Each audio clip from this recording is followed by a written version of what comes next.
Vamos a continuar con el tema de evaluación y pues a la hora que se hace toda la operación, el comprador tiene dos opciones: desestimar su interés, es decir, ya no hacer la compra, o manifestar su interés y seguir el proceso de negociación.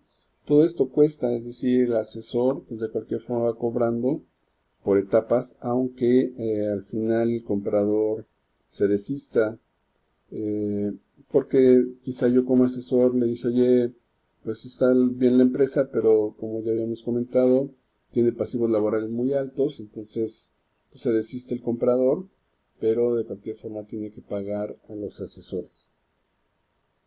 Muy bien realizada la primera aproximación, el procedimiento ya sea de venta o de compra resulta muy similar por tratarse de la misma operación. Obviamente es un anverso y reverso el que compra y el que vende, con distintos intereses según sea comprador o vendedor.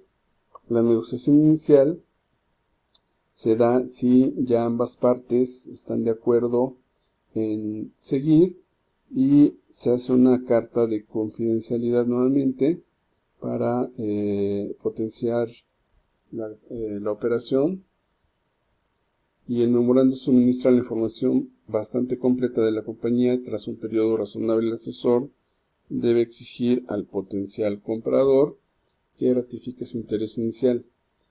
Si este no existe, debe darse por cerrada la operación con este candidato y, bueno, pues venderse a otro. Es decir, hay operaciones que tienen varios compradores, no sé, alguna empresa importante o interesante, un sector interesante, pues puede tener varios compradores, y el asesor le dice al que va a vender, oye, pues te voy a conseguir los clientes, va primero con uno o con el que cree que es más viable y empieza a hacer la operación.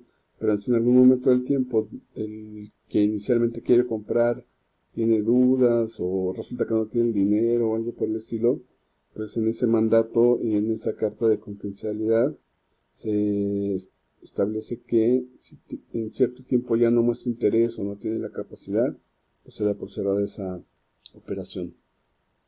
En este proceso suele ser habitual realizar alguna visita a las instalaciones o tener alguna conversación preliminar que permita mayor acercamiento y conocimiento entre las partes.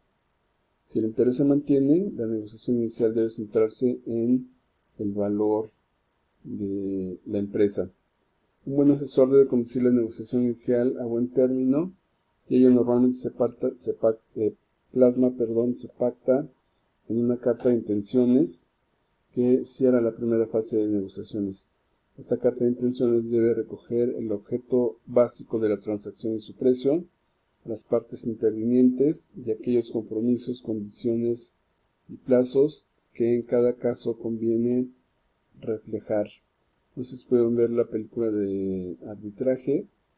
Al final se hace entre comprador y vendedor una carta de intenciones, o lo que se entendería como una carta de intenciones, en una servilleta, en un pedazo de papel. Eso pues es legal en muchos lugares. Una vez firmada la carta de intenciones, se cierra la negociación inicial y se da paso al siguiente proceso. El siguiente proceso ya lo hemos visto, se llama due diligence, o el proceso de las diligencias, y pues como hemos comentado, tiene que ver con establecer todo el estudio del negocio, de la empresa, eh, ver sus aspectos relacionados con el sector, la estrategia, recursos humanos, medios productivos, situación económica, auditorías, contingencias fiscales, cuestiones legales, laborales, judiciales, etc. Esa parte la vimos como due diligence. Así que esta etapa suele consumir un mínimo de 2 o 3 meses, dependiendo del tamaño de la empresa. Yo diría que en empresas corporativas incluso 6 o un año. Una vez cerrado el plazo del due diligence o las diligencias, pues ya se debe de materializar la negociación final, que es el siguiente paso. y pues se hace un borrador del contrato donde se establecen pues, los precios de garantías, es decir, qué se tiene qué tendría que hacerse para garantizar la operación, incluso penalizaciones, contingencias, incumplimientos. Hace un par de meses recordarán que platicamos, creo que todavía nos tocó, la operación de Televisa y Miguel Alemán, que Televisa le iba a vender su parte de radio, y al final Miguel Alemán no consiguieron el dinero y Televisa estaba cobrando una penalización. Entonces es muy importante establecer estas penalizaciones, las garantías, etcétera, en ese tipo de operaciones. Igual al contrario, pudo haber sido que Miguel Alemán el grupo de Miguel Alemán si tuviera el dinero y de pronto Televisa se echa para atrás, también tendría que haber pagado penalizaciones. El acuerdo final se plasma en la firma del contrato que ya perfecciona así la operación, con independencia de que existe compromisos futuros. Puede apreciarse una operación de compraventa que es compleja, consume mucho tiempo, requiere experiencia y conocimiento, tiene un índice elevado de riesgo, pero también se paga muy bien este tipo de operaciones. Quien quiera comprar o vender una empresa debe tener en cuenta todas estas circunstancias y deben ser extremadamente selectivos en la elección de un buen asesor para minimizar los riesgos y maximizar el resultado. Normalmente en transacciones corporativas, pues no es un asesor, es toda una empresa la que hace la operación o un despacho de más de una sola persona es poco probable que pueda hacer operaciones de este tipo a nivel corporativo.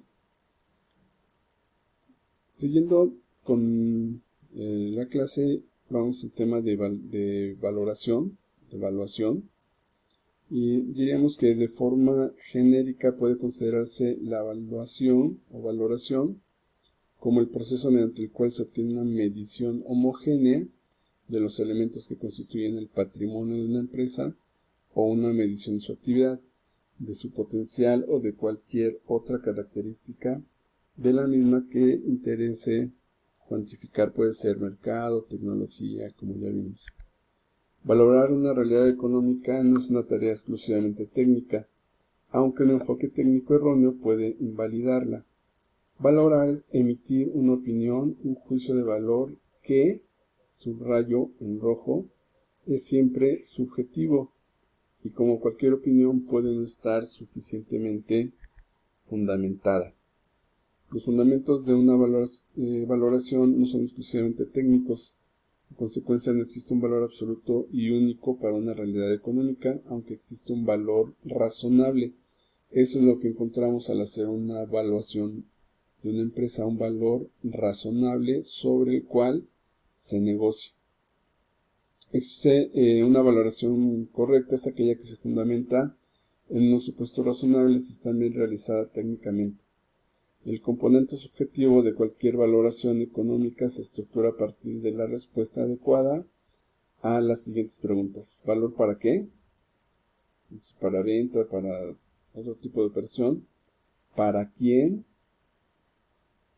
Para el comprador o el vendedor.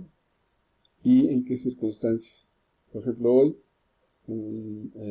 pues todo el ambiente que tenemos, toda la situación que tenemos, seguramente nadie pagaría un valor alto por una empresa e incluso en estos momentos muchos venderían su empresa más barata de lo que ciertos números pudieran decir. ¿Qué es el concepto de valoración de una empresa? Es el proceso en el cual se busca la cuantificación de los elementos que constituyen su patrimonio, su actividad, su potencialidad o cualquier característica de la misma susceptible de ser valorada. Se trata de determinar el valor intrínseco, es decir, el valor subjetivo, de un negocio en su valor de mercado y por supuesto su precio. Al valorar una empresa se pretende determinar un intervalo de valores razonables dentro del cual estará incluido su valor intrínseco. De acuerdo con lo anterior, podríamos resumir el concepto de valoración y su significado en los siguientes puntos. Para valorar una realidad económica hay que conocer esa realidad. No hay valoradores universales.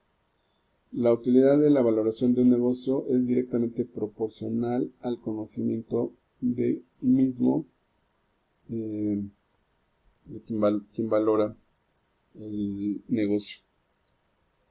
Y valorar correctamente requiere entender el modelo de valoración que se pretende aplicar, sus limitaciones, supuestos teóricos, prácticos, etc.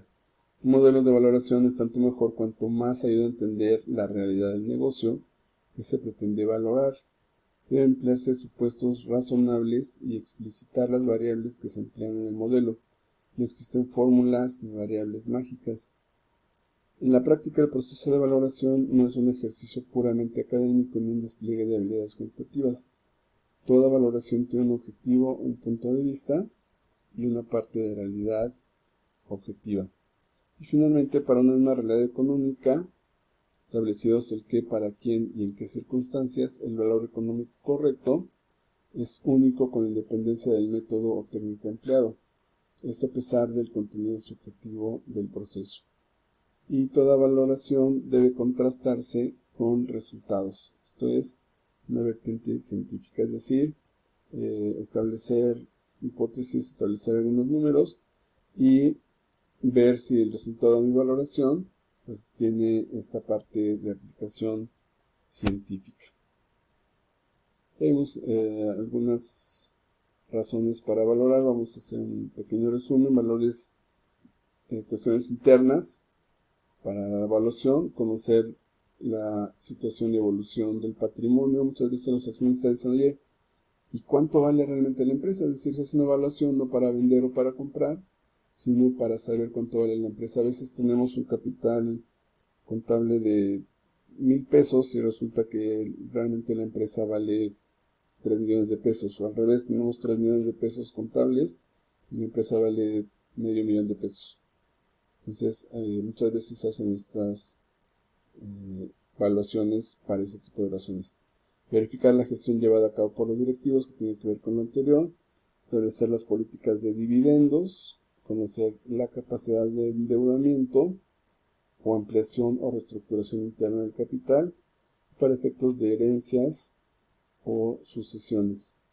Y externas, pues aquí sí hablamos de transmisiones totales o parciales de la empresa, es decir, la venta, la separación o incorporación de socios, adquisición por parte de un grupo inversor. No sé si han visto los capítulos de Shark Tank donde de pronto llega alguien y dice, pues quiero el 10%, por el 10% de mi empresa, 1,000,000 de pesos. Eso quiere decir que la empresa vale 10, ¿no? A veces está sobrevaluada, generalmente está sobrevaluada, pero eso tendría que ver con la incorporación o separación de socios, ver cuánto vale realmente la empresa.